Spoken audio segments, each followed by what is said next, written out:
Hi friends, Amazon అడవిని భూమికి ఊపిరితిత్తులని పిలుస్తారు. ఎందుకంటే ఇది ప్రపంచంలో 20% ఆక్సిజన్ను ఉత్పత్తి చేస్తుంది. దాదాపు 9 దేశాల్లో విస్తరించి ఉంది. ముఖ్యంగా బ్రెజిల్, పెరు, కొలంబియా లాంటి దేశాల్లో ఎక్కువ భాగంలో ఉంది. అమెజాన్లో 40,000 కంటే ఎక్కువ మొక్కల జాతులు, 400కి పైగా పక్షుల జాతులు ఉన్నాయి. 2.5 మిలియన్ల కీటక జాతులు కూడా ఉన్నాయి. జంతువులకు ఇది ఒక న్యాచురల్ హోమ్ లాంటిది. ఇక్కడ సంవత్సరానికి దాదాపు 200 నుండి 300 రోజులు వర్షం పడుతుంది. అందుకే దీనిని రైన్ ఫారెస్ట్ అంటారు. నైలు నది తర్వాత అమెజాన్ నది ప్రపంచంలోనే రెండవ అతిపెద్దది. దీని పొడవు దాదాపు 6,400 కిలోమీటర్లు. అమెజాన్ అడవిలో కొన్ని ప్రమాదకరమైన జంతువులు కూడా ఉన్నాయి. ఉదాహరణకు అనకొండ, పిరానా, జాగ్వర్ లాంటివి. అమెజాన్ అడవిలో ఇంకా కొన్ని గిరిజన జాతులు ఉన్నాయి.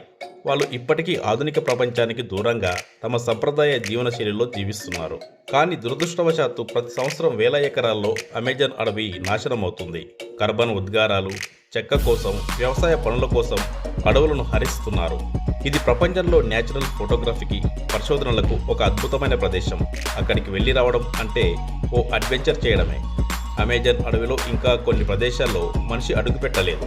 ఈ అడవిలో ఇంకా ఎన్నో తెలియని జీవజాతులు, మరెన్నో రహస్యాలు ఉండి ఉండవచ్చు అని శాస్త్రవేత్తలు నమ్ముతున్నారు.